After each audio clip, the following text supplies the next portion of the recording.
varias veces el experimento, o sea, se tiene que calibrar, pues se tiene que eh, repetir bajo de acuerdo a los modelos estadísticos, pues, que se estén manejando para poderle dar validez. O sea, no es nada más se hace una sola prueba y ya, ¿no? Sino que se tiene que repetir el mismo procedimiento varias veces hasta que ya se tiene una curva. Por eso las curvas ya de gráficas, esfuerzo, formación que obtiene uno finalmente, o sea, las que yo les he presentado, pues no tienen todas esas alteraciones, ¿no? Sino más bien ya son gráficas como más calibradas, pues vamos a decirlo así, más continuas, sin tanto sobresalto, porque esas gráficas ya son resultado de la repetición de varios experimentos. Eh, También ahí, pues era interesante que escucharan algunas palabras. Por ejemplo, para el caso de no manejan el término probeta, sino que dicen en inglés se maneja como specimen. Lo dice varias veces ahí la persona que está narrando. Eh, otra, otra parte importante que también hay que considerar, por ejemplo, en el caso de la deformación unitaria, en inglés no se dice, no es todo ese término. La deformación unitaria es strain, nada más. Deformación normal, el alargamiento o la deformación como tal se dice así, deformation, pero la deformación unitaria se dice strain. El esfuerzo, el concepto esfuerzo se dice estrés. Eh, ¿Cuál sería otra palabra clave? Eh, Yield stress, pues es el esfuerzo de fluencia. Eh, bueno, etcétera, ¿no? Entonces, nada más es como para que si al momento de que estuvieran escuchando el problema hay palabras claves, pues como que les dan la idea de lo que se está escuchando en el video. Hay otros videos que o sea, que están editados pues en español, pero creo que ese es bastante claro en cuanto al procedimiento, ¿no? Entonces, por eso decidí colocar ese. Vamos a continuar. Profe, Dígame. Sí, Rodrigo. yo tengo una duda. Dime, Ajá. dime. ¿A qué velocidad se va dando el alargamiento? ¿O es la misma velocidad con la que se da para todo tipo de material o en todas las repeticiones? ¿O cómo? Este, no tengo ese dato ahorita, así decirte tantos milímetros por segundo o tantos, eh, el valor pues como tal, pero sí está estandarizado. Si quieres obtener una prueba, la debes de hacer bajo las mismas condiciones, o sea que tal vez, dependiendo del tipo de material, se clasifican los materiales en los aceros, las maderas, los polímeros, o sea, los plásticos, y seguramente hay un rango de velocidades que se estandarizan para cada uno de los materiales, pero no es la misma. Hasta donde yo recuerdo, las pruebas que hemos hecho, este, sí varía de acuerdo al tipo de material. O sea, y sí es bien importante esa velocidad de separación de las mordazas, ¿no? ¿Por qué? Porque como les decía, si la separación es muy rápida, se confunde esa prueba con una prueba de impacto, donde la aplicación de carga es súbita, es muy rápida, y puede ser que confundamos un material, por ejemplo, que sea dúctil con un material frágil, por esa condición de la aplicación de la carga y la velocidad con la que se genera. Entonces, sí depende del tipo de material, va a variar. De acuerdo, básicamente son esos tres tipos, aceros, maderas y, o bueno, metales, maderas y polímeros, o sea, plásticos, nada más. Entonces, en dependencia de qué tipo de material sea, se va a tener una velocidad en la prueba. No me acuerdo ahorita de la velocidad, pero son velocidades lentas. Bien, buena pregunta, Rodrigo. Eh, Decía, vamos a continuar. Ahorita vamos a ver las últimas presentaciones que estaban ahí sobre algunas otras propiedades, ¿no? Ahí dice el tema la elasticidad versus la plasticidad.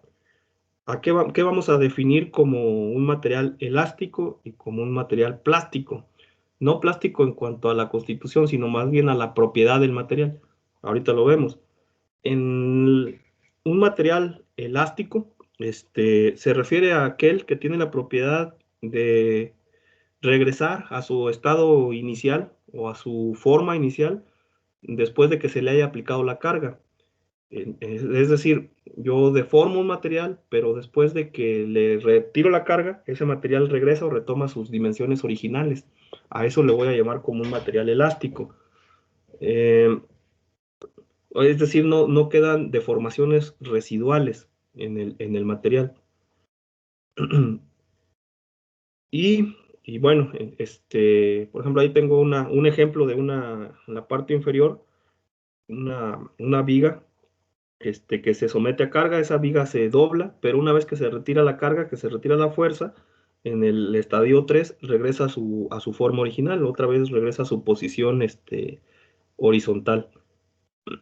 En ese caso, pues se trata de un caso de un material que tiene un comportamiento elástico.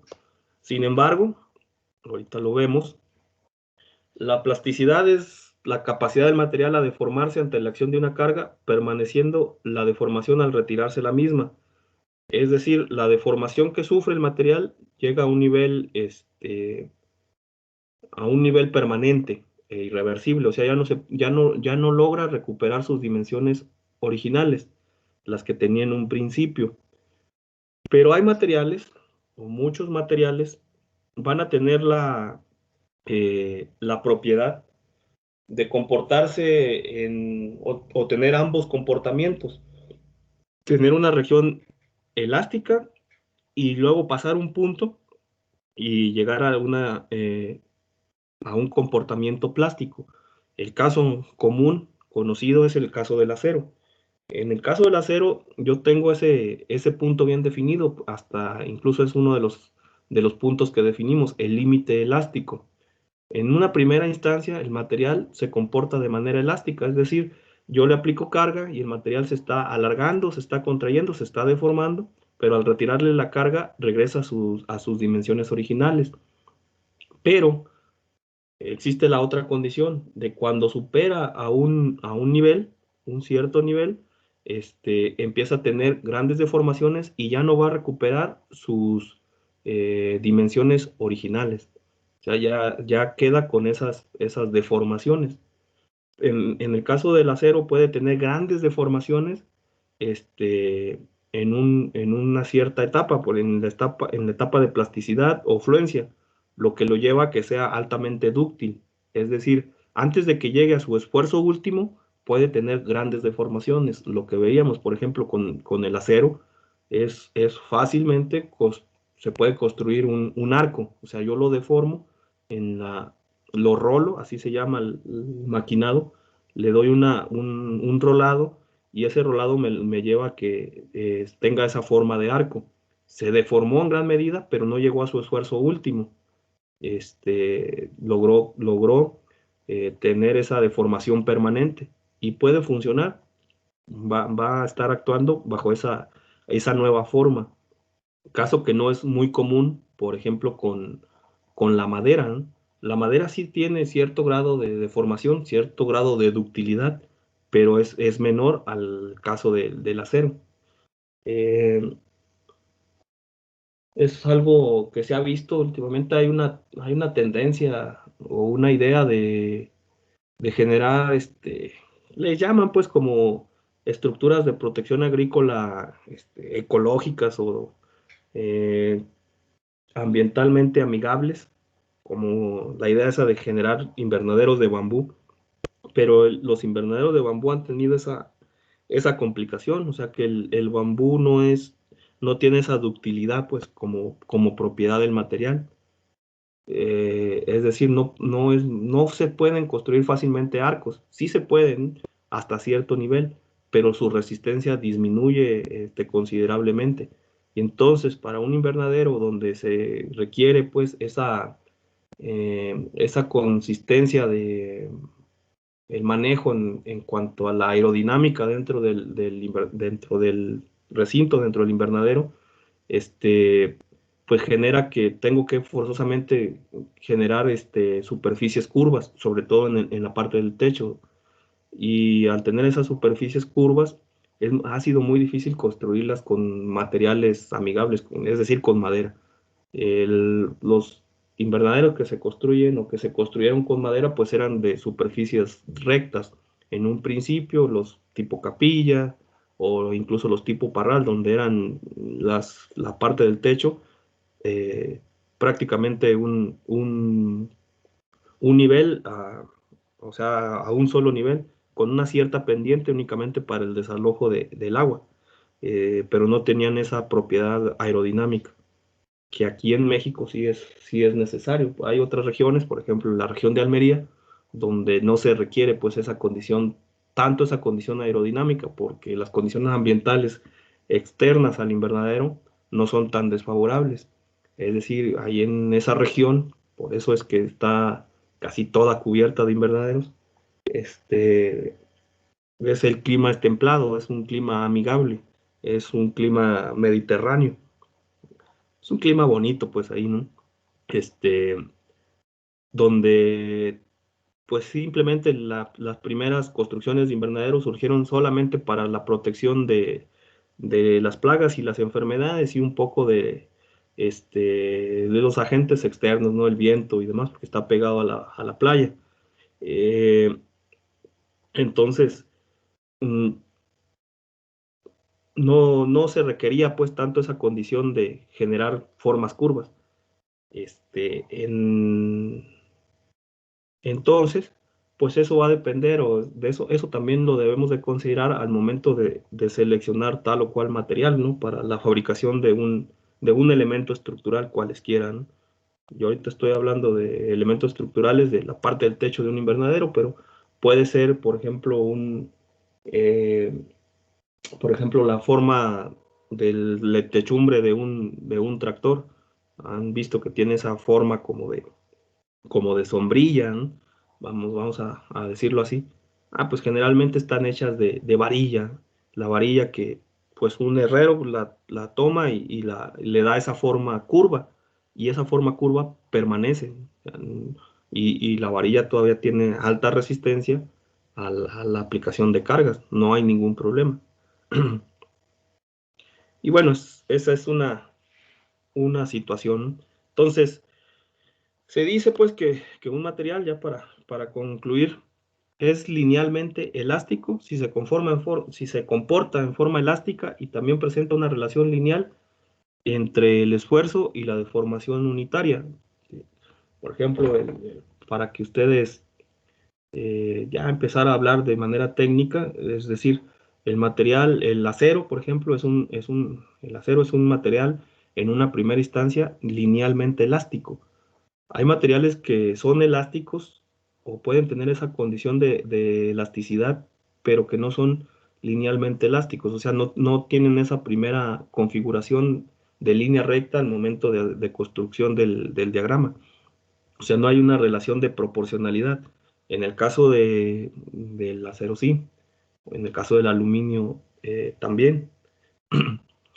Eh, Entonces, así es una propiedad pues de los materiales cuando lo definamos, o a lo mejor muchas veces que veamos alguna definición de acero es aquel material que es linealmente elástico, para que tengamos esa idea de a qué se refiere con linealmente elástico, ¿no? Y tiene una extrema importancia, o sea, identificar ese tipo de materiales, pues ya que al diseñar estructuras y máquinas que funcionan en esa región, se evitan deformaciones permanentes debidas a la afluencia. O sea, yo siempre voy a tener esa, esa situación. Una vez que yo brinco ese punto, el esfuerzo de afluencia, pues tengan por seguro que yo ya voy a obtener o voy a estar considerando o voy a obtener deformaciones residuales. Y muchas de las veces, pues esas deformaciones residuales son no deseadas. Ah, hay momentos en los que las puedo desear, como por ejemplo al momento de configurar un arco, ¿no? Al hacer esa forma, la someto a tal cantidad de carga, no al esfuerzo último, o sea, no la rompo, pero la someto a una condición de carga donde se obtenga esa deformación residual. Pero una vez que yo tenga esa deformación, ya no la voy a someter a carga a un nivel mayor a ese nivel de fluencia para que no se me deforme hasta el mismo arco que ya configuré en un principio, ¿no? Entonces hay que tener cierto cuidado de conocer, o sea, de qué va a depender esa condición, pues de que yo conozca plenamente las propiedades mecánicas del material, que sepa bien el esfuerzo último y que también sepa bien el esfuerzo de fluencia. ¿Para qué? Al momento de configurar el arco, yo voy a superar el esfuerzo de fluencia, pero no debo de llegar al esfuerzo último para no romperla, pues el material, y que tenga la posibilidad de doblarlo, pues. Espero se entienda, ¿no? Y bueno, esa sería la situación. Esos son aspectos importantes en cuanto a la- las propiedades de los materiales. Ahorita voy a mostrarles otra presentación este, donde vamos a hablar un poquito y vamos a hacer voy a hacer otras definiciones y vamos a hacer algunos problemas, o al menos un problema, ¿no? A ver, déjenme ver la presentación que sigue.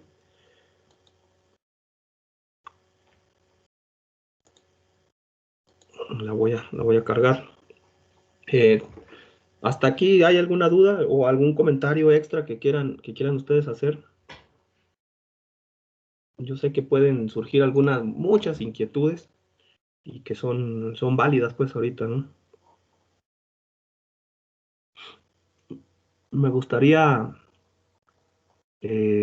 bueno, antes si hay alguna duda, pero me gustaría, ojalá y se pudiera, llevarlos a algún laboratorio, eh, ya sea, pues, si se hacen los viajes de estudio o después, en otra salida, aunque sea una salida corta, quién sabe cómo va a quedar toda esa situación, este, eh, llevarlos a algún laboratorio sobre todo laboratorios de control de calidad, donde estas pruebas que estoy yo diciendo ahorita son pruebas que se realizan de manera cotidiana, casi todos los días, ¿no? O al menos cada vez que se adquieren nuevos materiales. O sea, muchas de las empresas tienen que corroborar que los materiales a los que adquieren, los que compran, pues cumplan con las condiciones, ¿no? ¿Por qué? Porque eh, pues son los datos con los que ellos empiezan a hacer los diseños y si no cumplen esas condiciones, pues sus productos van a fallar. Por ejemplo, en una empresa que es pequeña, que está en Aguascalientes, que se llama Maquinaria Triunfo, que hace implementos agrícolas, sobre todo molinos y otro tipo de implementos. Ellos hacen pruebas cada vez que les llega un lote de nuevo material, ¿no?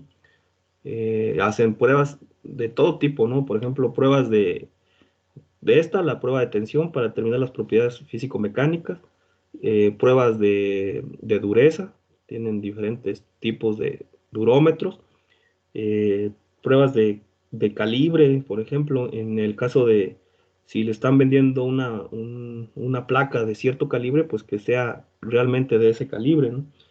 Eh, y entonces, pues eso es importante. De hecho, en Maquinaria Triunfo han sido varios mecánicos agrícolas los que han estado encargados del laboratorio de control de calidad. Eh, También hay otro laboratorio grande que está en una empresa que se llama Sembradoras del Bajío. Este, en Sembradoras del Bajío también tienen ese laboratorio y hacen básicamente las mismas pruebas, ¿no? Eh, Ahí tienen pues una planta muy grande de máquinas de control numérico, de máquinas CNC. Entonces ahí esos datos son importantes cuando los introducen en las máquinas, ¿no? de control para definir el tipo de herramental que van a utilizar para hacer los maquinados. Entonces sí, esto es ingeniería pues pura, así es la ingeniería básica, pero que sí se utiliza en gran medida, ¿no?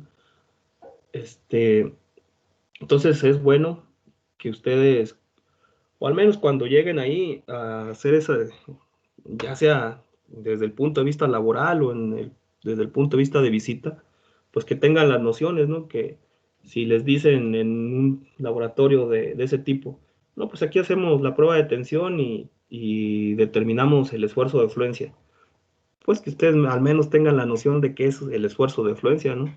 O no la noción, que tengan la certeza plena de qué es el esfuerzo de fluencia, qué es el esfuerzo último, a qué es la ductilidad, qué es el módulo de elasticidad, etcétera. Entonces esos conceptos los deben de tener a la mano porque son los conceptos meramente mecánicos.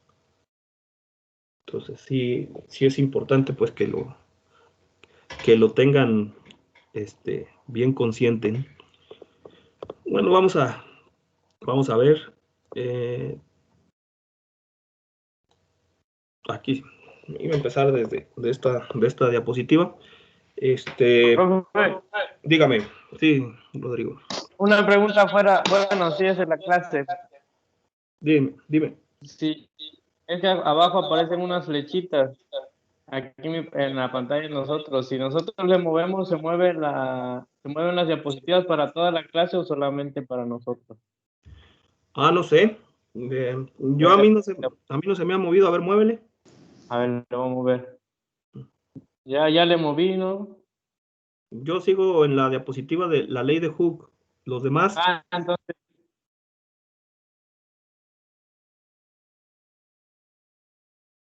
Entonces, no se mueve. está bien. A lo mejor sigues como un control ahí que pueden ustedes adelantar o regresarse en la misma presentación. Sí, Bueno, sí, sí, nomás era eso, profe, gracias. órale. Está bien, Rodrigo.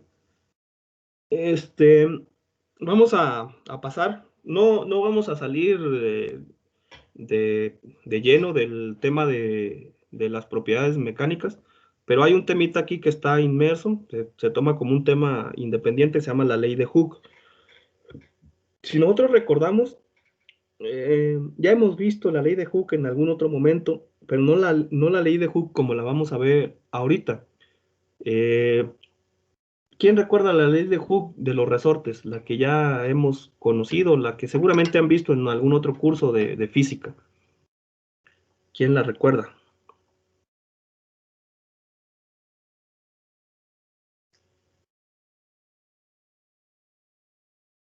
¿Nadie? Más o menos, como que me acuerdo, pero no bien, profe. Sí, la ley de Hooke dice que F es igual a K por X. O sea, la fuerza es igual a K, que la K es la constante de rigidez del resorte, por X, que X sería como la contracción o el alargamiento que tiene un resorte. ¿Sí? Esa es básicamente la ley de Hooke. F es igual a K por X. Entonces, en honor a esa ley, en honor por la similitud que tiene con lo que vamos a ver, hay una ley de Hooke para el esfuerzo normal. La ley de Hooke para el esfuerzo normal es igual a E, que es el módulo de elasticidad, por epsilon. Y dirían uno, ¿cómo está eso? Bueno, voy a definir. Vean la gráfica ahí, la parte recta de cualquier diagrama esfuerzo de formación. O sea, no es todo el diagrama, ¿no? Sino nada más es la parte recta, la parte del principio. Por ejemplo, para el caso del acero estructural. Tengo esa definición, esa parte recta. Y bueno, ahí yo pongo que en la base está el 1, que se refiere a vamos a poner que es la unidad, ¿no? Y hacia arriba está la E, es el módulo de elasticidad. Entonces, voy a decir que el módulo de elasticidad es la pendiente de la parte recta del diagrama esfuerzo de formación.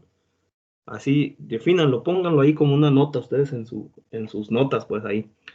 Es la pendiente de la parte recta del diagrama esfuerzo de formación.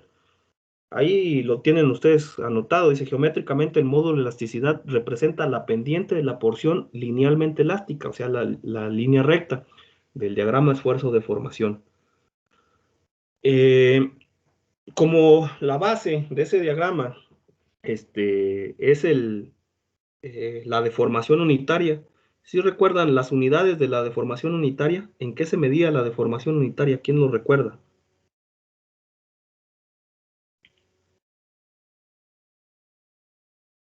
Díganme algo. ¿En qué se mide la deformación unitaria? Les voy a poner la fórmula si no lo recuerdan bien. Ahí está. En contraste con la deformación unitaria, epsilon es igual a delta, que era el alargamiento entre la longitud inicial. Entonces, ¿en qué se mide epsilon?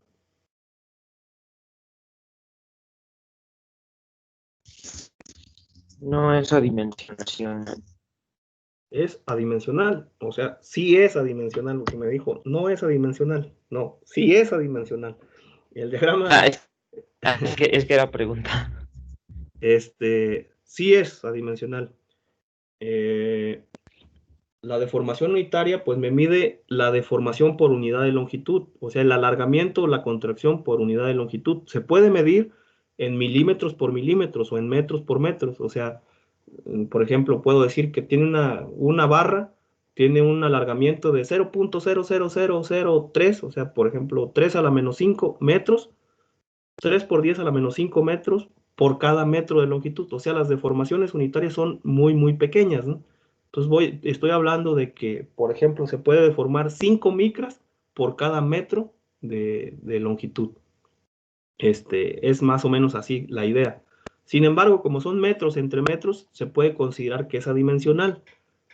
Ok, entonces si es adimensional esa condición, ¿cómo se obtiene una pendiente de cualquier recta? ¿Se acuerdan de la fórmula de la pendiente? M, pues la pendiente de una recta cualquiera, M era igual a Y2 menos Y1 entre X2 menos X1. O sea que era lo mismo que delta Y entre delta X, ¿no? Lo que varía en Y entre lo que varía en X. Eso es la pendiente. Por lo tanto, en este caso, para el caso de los materiales, si yo quiero calcular la pendiente de manera unitaria, pues voy a decir que M es igual a la variación en X, que va a ser en Y, perdón, que es E dividido entre 1. Por lo tanto, la pendiente es igual a E, nada más. Entonces, el módulo de elasticidad me representa la pendiente, la E me representa la pendiente de la parte recta del diagrama esfuerzo de formación, o sea, de esa línea recta. Entonces, ahora, si recordamos, a ver, voy a hacer algún ejemplo, a ver.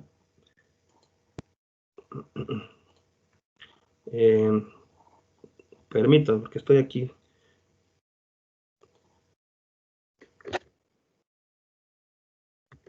A ver, vamos a ver algunas cosas para profundizar un poco sobre esa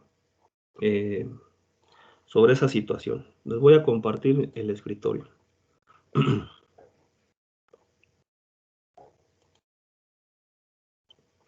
Creo que ya está. Miren. Entonces, ahí tengo esa formulita.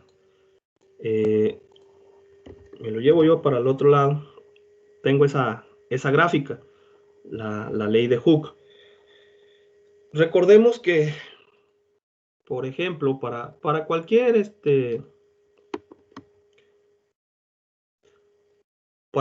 recta, ¿cómo era? ¿Cuál es la fórmula para encontrar la ecuación de una línea recta? O la forma canónica de una línea recta. Decíamos Y es igual a mx más b. ¿Sí recuerdan esa forma? De la forma canónica de una línea recta. ¿Sí la han visto por ahí? Díganme. Sí, profe. Sí, profesor. La forma canónica de una línea recta. Yo sé que hasta luego los ofendo con ese tipo de preguntas, no tan sencillas, pero discúlpenme. Y es igual a mx más b, donde y pues es el eje vertical, m es la pendiente, x es el eje horizontal, y b, ¿qué me representaba b?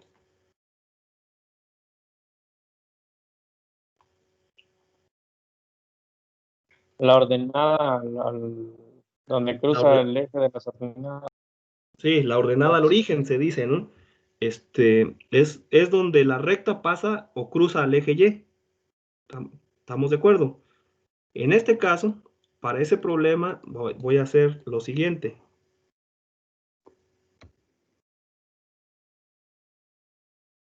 ¿Cuál es el eje Y para este caso? Pues es sigma.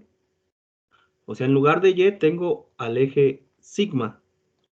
Y luego digo, la pendiente. No, pues la pendiente en este caso ya dijimos que la pendiente es la parte recta en la parte recta del diagrama esfuerzo de formación, la pendiente es E, el módulo de elasticidad. No tengo X, sino que más bien tengo épsilon. O sea, el eje X, el eje horizontal es épsilon. ¿Y dónde cruza esa línea recta al eje sigma o al eje Y? Pues en 0. Entonces, en este caso tiene un valor de 0. Por lo tanto,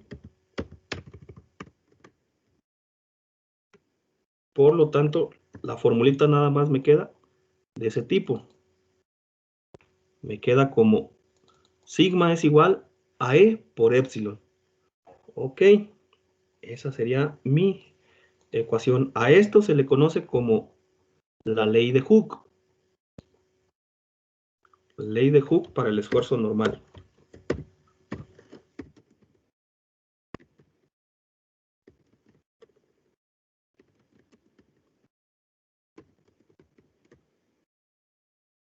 Y se representa así. ¿Y por qué se le puso ley de Hooke? Porque es muy similar a lo que la ley de Hooke era en un principio, la ley de Hooke original, le voy a poner así. No quiere decir que esta sea pirata, ¿no? Sino que se le puso pues en honor a esa contribución que tuvo Hooke por allá a mediados del siglo XVIII, me parece, en 1700 y fracción. Hooke propuso un experimento, o sea, un experimento relativamente simple con resortes, donde él observó que había una relación directa entre el peso que le aplicaba a un resorte, es decir, la fuerza, y su elongación, y la pudo definir. Entonces se encontró esa relación. La ley de Hooke original decía que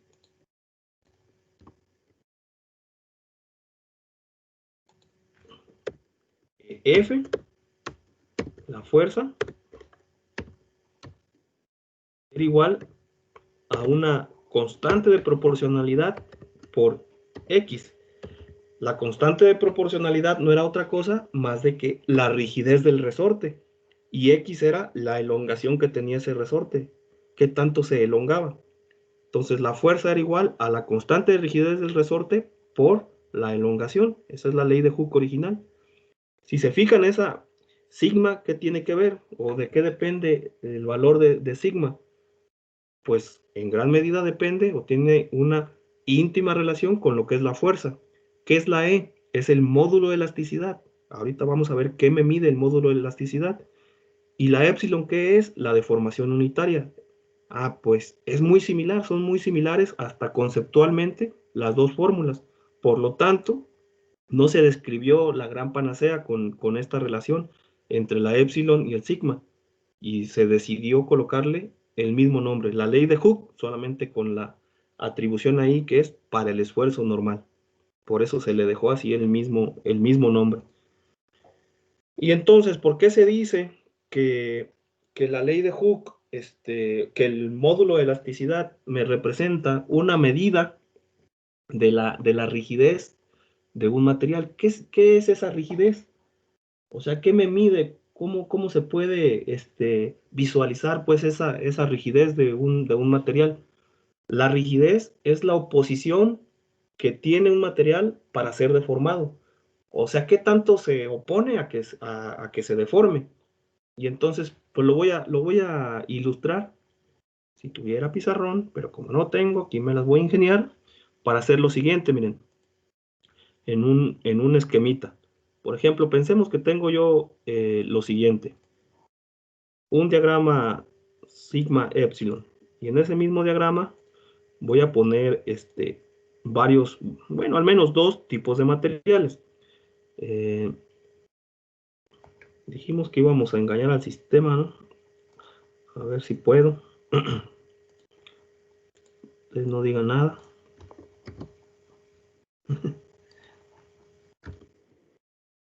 Ahí está. Sí se Sí, sí pudo. se pudo. Ahí está sigma. Y del otro lado voy a poner al valor de epsilon para poner los nombres ahí, ¿no? Con los respectivos símbolos.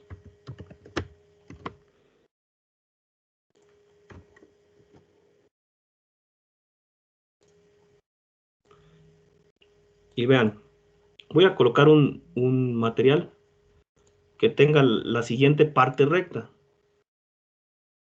Así. Ese es un material. Voy a ponerlo así. Bueno, este así.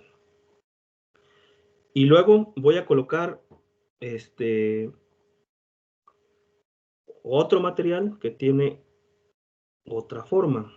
O sea que vamos a pensar que es así. Tengo esos dos tipos de materiales, el material 1 y el material 2. El 1.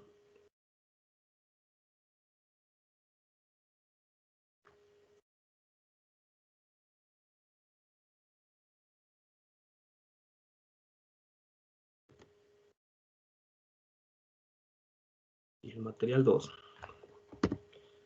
La pregunta sería, si yo tengo esos dos tipos de materiales ya definidos,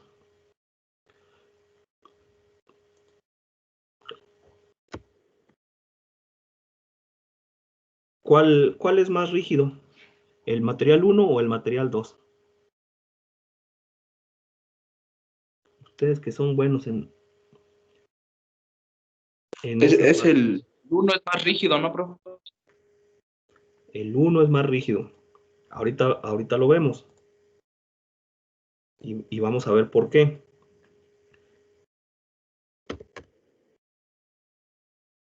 Y sin flecha. Vamos a definirlos así. Profesor, Dígame. entre, entre menor el módulo de elasticidad, es más rígido. No, entre más grande sea el módulo de elasticidad, es más rígido. Entonces, ¿no sería el 2? Vean. Está buena el debate, ¿no? Vean, vamos a ver por qué. Vamos a suponer o vamos a determinar lo siguiente. Em,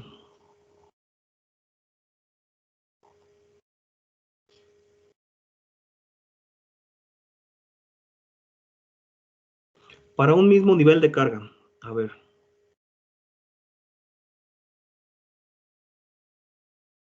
Para un mismo nivel de carga. Voy a poner así, una línea. Un material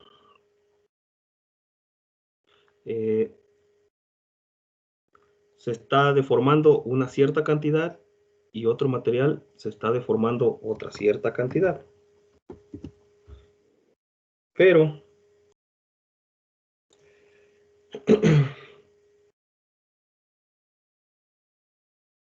A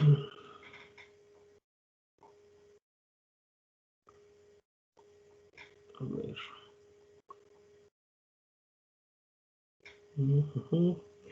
A ver, como lo ilustro, espérenme.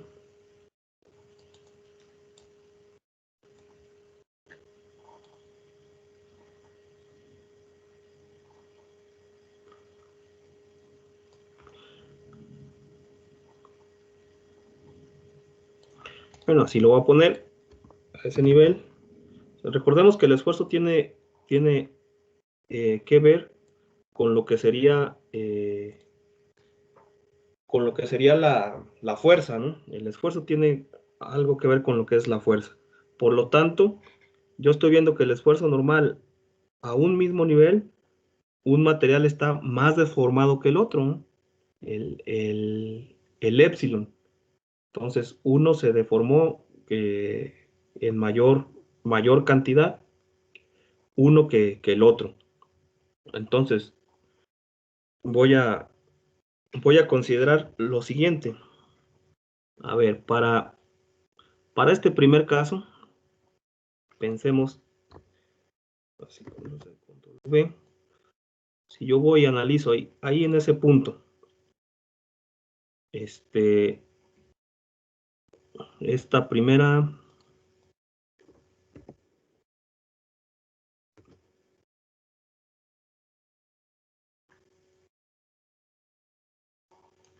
y lo voy a poner un poquito más robusto, voy a ponerle 4. Ahí está. Vamos a pensar que ese es el valor unitario. Para ese valor yo tengo un módulo E1, el módulo de elasticidad 1. Y para esa misma base, vamos a ver, o sea, pensemos que aquí ese es la unidad, es 1. Para esa misma base, ¿cuánto tengo de módulo de elasticidad del otro material, ¿no? Y vean, nada más esa parte. El otro material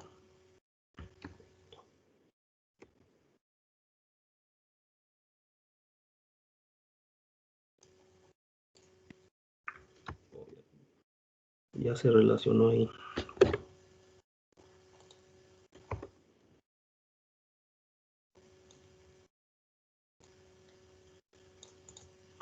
Así, más o menos. Entonces puedo observar ahí el valor de E1, pues va a ser mucho más grande que el valor de E2. O sea, tienen la misma base ambos, ¿verdad? Tienen la base 1, el mismo valor. Y entonces es evidente que el material 1 tiene un módulo de elasticidad mayor. El E1 es más grande que el E2, o sea que lo puedo poner así. Módulo de elasticidad 1 es mucho más grande, así se coloca doble, para decir que es mucho más grande que el módulo de elasticidad 2. ¿Qué me lleva que el módulo de elasticidad 1 sea más grande? ¿Qué me genera? Que se tenga menos deformación, o sea, la E1 a ese nivel, al mismo nivel de carga, o sea, vamos a pensar que con el mismo nivel de esfuerzo, el material 2 está mucho más deformado que el material 1. ¿Por qué? Porque tiene un módulo de elasticidad menor que el material 1. O sea, el módulo de elasticidad es una medida de la rigidez del material. Entre más grande sea el material, más grande sea el módulo de elasticidad, mayor será su rigidez, es decir, mayor será su oposición para ser deformado. ¿Sí se entendió? Sí,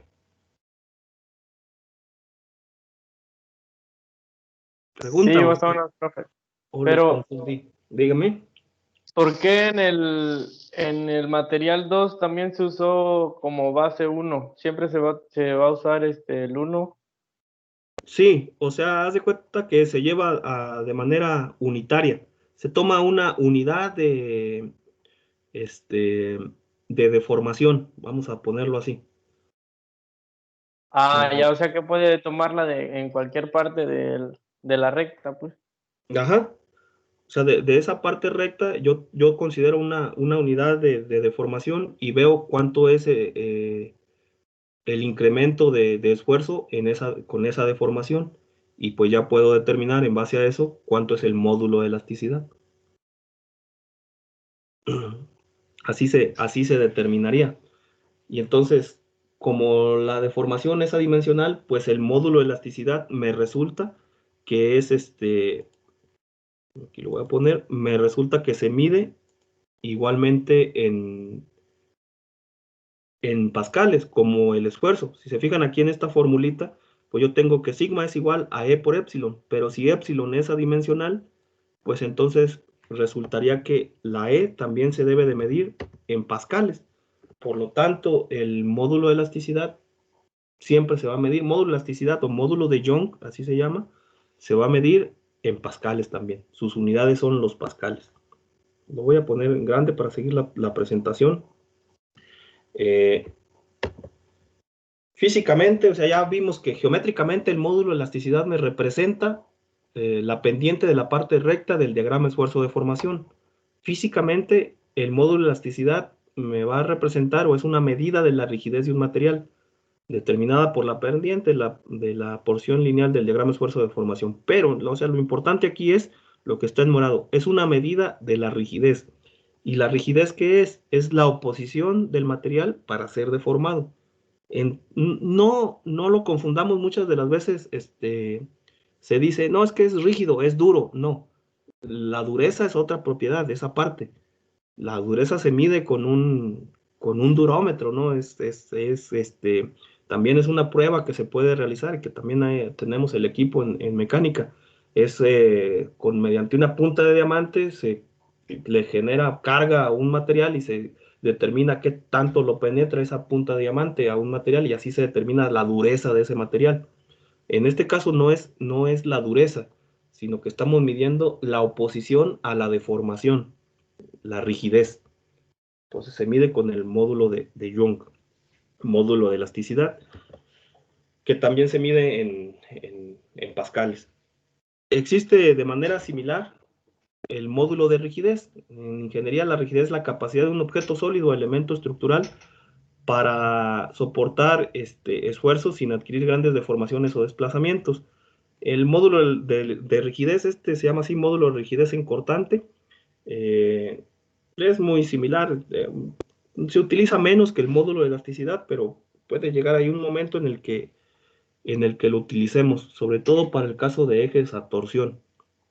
Ahorita no le voy a poner mucho énfasis al módulo de elasticidad en cortante o módulo de rigidez, que sí, así se le nombra. Viene una relación ahí venenosa por el nombre, pero en realidad no es en inglés, es en francés. Se dice la relación de Poisson. Eso que dice ahí Poisson es Poisson. Se simboliza con la letra Nu. La relación de Poisson es cuando una fuerza axial P se aplica a una barra homogénea, provoca una deformación no solo a lo largo del eje de la barra, o sea, ahorita ya vamos a ver que no solamente se provoca un alargamiento, sino que también a la vez se genera una contracción. Es por obvio, es la cantidad de materia que existe en ese material, el volumen de material no varía. Por lo tanto, si se modifican la longitud, también se va a modificar el diámetro o el espesor de esa barra. Entonces hay una relación ahí. Y fíjense, también hay una situación.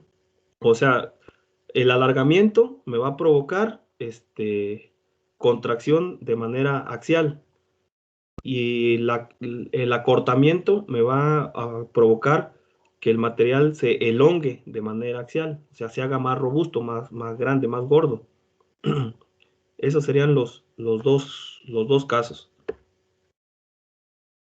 Entonces, ¿cómo se puede medir eso o cómo se calcula la deformación, la relación de Poisson? Se llama relación de Poisson o razón de Poisson, ¿no? Se conoce como de la deformación lateral y la relación de esta sobre la deformación axial. Y se denota por la letra esa que parece una V, se llama nu, y es la deformación unitaria transversal entre la deformación unitaria longitudinal. O sea, la epsilon X entre epsilon L, vamos a ponerlo así. Profe, Dígame. el signo negativo que está ahí, V igual negativo, ¿así es la fórmula? Sí. ¿Qué significa ese signo negativo? ¿Por qué existe? Regularmente la relación de Poisson me va, o sea, se va a expresar de manera positiva. Sin embargo, en esos dos, siempre uno de los dos va a ser, son contrarios entre sí. O sea, si yo tengo una barra sometida a carga axial de tensión, la longitud final menos la longitud inicial, la longitud final es mayor que la longitud inicial. Ese es el delta en la deformación longitudinal. Y en el caso de la longitud transversal, vamos a ponerlo el diámetro final va a ser menor que el diámetro inicial. Por lo tanto, ahí se va a generar un signo negativo, lo que con ese signo negativo se me haría todo positivo.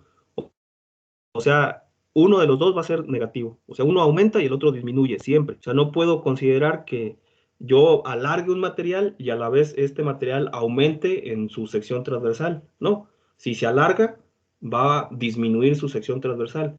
Si se Profe, acorta, va a aumentar su sección transversal. Por eso se le pone ese signo negativo. ¿Sí se Ok. entendió? Sí, profe, gracias. Muy bien. Vamos a ver. profesor, disculpe, ¿podría Dígame. regresar a la imagen de lo que estaba explicando? Pero sí, Ok. Ahí es simplemente la parte, la región punteada me representa las dimensiones que obtendría un cuerpo después de aplicarle la carga. O sea, se alarga y a la vez se contrae. L es mayor que, L' es mayor que L, pero W es mayor que W', ¿no? Hay una relación contraria, pues ahí.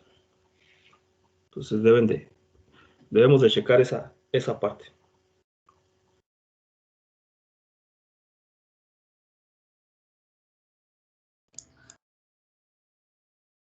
¿Hay alguna otra duda? gracias, profesor.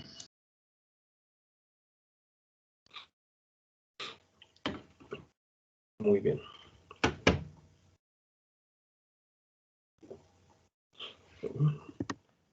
Entonces, ¿por qué me salía? Ya vamos a pasar a la parte de los problemas y aplicaciones. Pero antes de pasar, les voy a mostrar unas tablitas. Aquí estas. Miren, ustedes en cualquier libro de mecánica de materiales que tengan ahí a la mano, siempre al final, en los anexos, van a encontrar una serie de gráficas como las que les muestro yo en estas diapositivas. Por ejemplo, yo voy a tener una serie de valores ahí. En el caso del acero, pues yo voy a nada más a mencionar los casos del sistema internacional, no voy a mencionar el KSI, o que serían kilolibras sobre pulgada cuadrada. El módulo de elasticidad regularmente anda en el orden de gigapascales. Recordemos que ese módulo de elasticidad se va a medir en gigapascales. Para el caso del acero, anda en el orden de 210 gigapascales, de 190 a 210. Recuerden que yo les había dicho que el esfuerzo de fluencia anda en el orden de 205 a 210, pero megapascales. Es muy similar al módulo de elasticidad, pero en el orden de gigapascales. 210 gigapascales. El módulo de elasticidad en cortante, o el módulo de elasticidad G, ahí está mal la traducción, se llama módulo de rigidez G. Es ese tipo de cosas por los que no me gustan luego las traducciones de los libros en español. Es muy común que se detengan ese tipo de errores, ni me había fijado. Ahí no, cuando donde está la G es módulo de rigidez en cortante, o nada más módulo de rigidez G. Está en el orden, es mucho más bajo que el módulo de elasticidad, está en el orden de 75-80 gigapascales. Lo que sí quiero ahí hacerles la observación, en el caso de la relación de Poisson. La relación de Poisson para un material como es el acero o muchas aleaciones de acero van a estar en el orden de 0.25 a 0.35. Observen que no tienen un signo negativo en el caso de la relación de Poisson. ¿Por qué? Porque se tiene ese signo negativo que está inmerso en la fórmula. Entonces, es de 0.25 a 0.35. Para ese caso de acero es 0.27 a 0.30. Luego hay diferentes aleaciones de aluminio, diferentes aleaciones de magnesio, de titanio, de bronce, etc. Pero cada una de ellas pues ya tiene ahí sus diferentes condiciones en cuanto a esas propiedades, la E, la G y la NU. Yo puedo ir directamente, si desconozco pues una propiedad de un material, puedo ir directamente a una tabla y darme una idea de cuál es su valor. Sin embargo, pues la recomendación siempre es, en la medida de lo posible, tratar de utilizar de hacer alguna prueba experimental para determinar esos valores. Muchas de las veces conocemos el tipo de material de donde nos los venden. Nos pueden decir, es un acero estructural 1020 o es un acero A36, o etcétera. Me dan su nombre específico. Entonces puedo entrar a una tabla y determinar esos valores o encontrar esos valores de diferentes tipos de materiales. Y por ejemplo, puedo tener, miren, una tabla de propiedades mecánicas. Esto sería, por ejemplo, el esfuerzo último. Ahí yo observo, pues, el acero, por ejemplo, acero de alta resistencia para maquinaria, para resortes, inoxidable, para herramientas, tienen valores altos. Pero, por ejemplo, el acero estructural, ¿quién recuerda a qué se refiere eso de ASTM?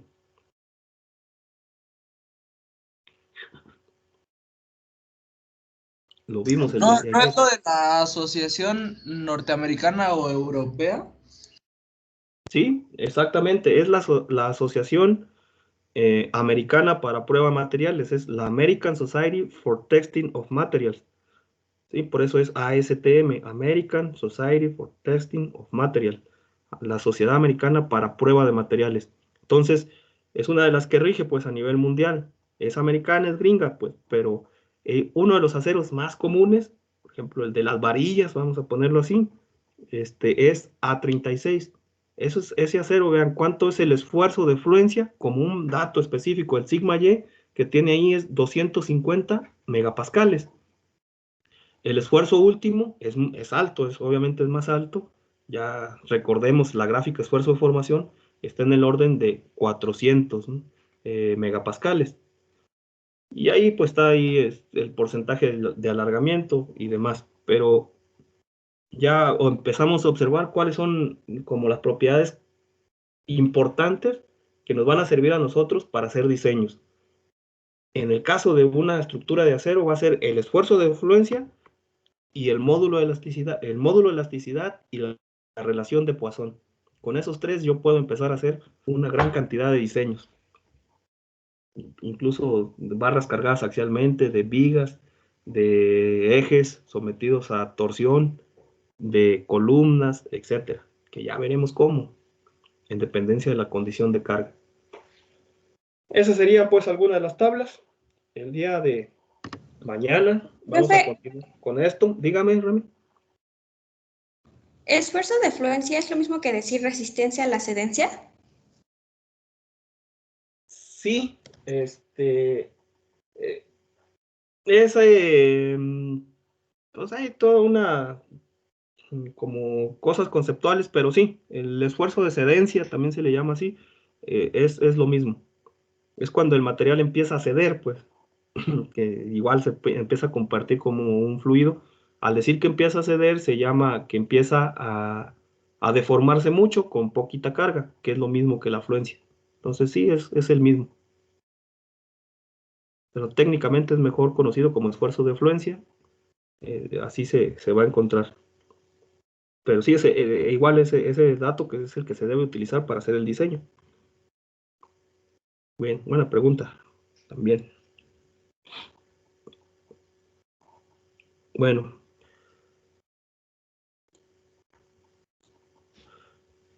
Entonces, jóvenes, el día de mañana si no hay otra duda ahorita, vamos a empezar a hacer algunos problemitas con esto de las propiedades mecánicas de los materiales, aprovechando las relaciones que ya encontramos con la ley de Hooke,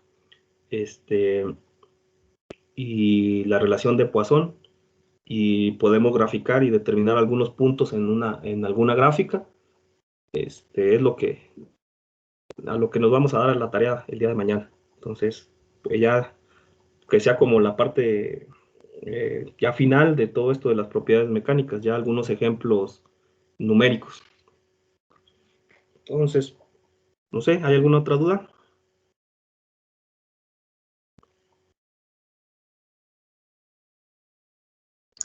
Yo, profe, en la tabla es una equivalencia el de KSI y el de gigapascales. Sí, está expresado en valores a lo mejor son valores aproximados, pues, pero sí, sí se debe generar una equivalencia. O sea, si te fijas, me dan el número cerrado, ¿no? De 28,000 kilolibras sobre pulgada cuadrada, habría que hacer la conversión y seguramente te va a dar en el orden de 188, 192, por ejemplo, gigapascales.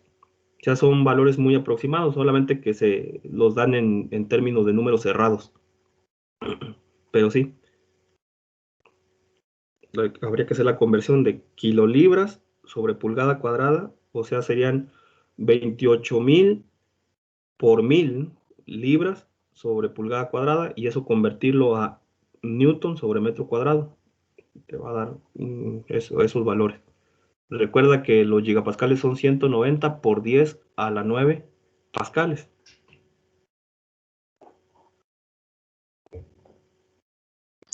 Va, gracias, profe. Ándale.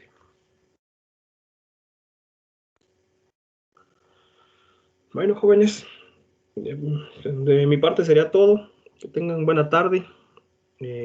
Nos vemos el día de mañana. Saludos a todos. Gracias, profesor. Buen día. Hasta luego. Hasta luego, profe. Hasta luego, profe. Ah, profe. Dale, gracias. Saludos a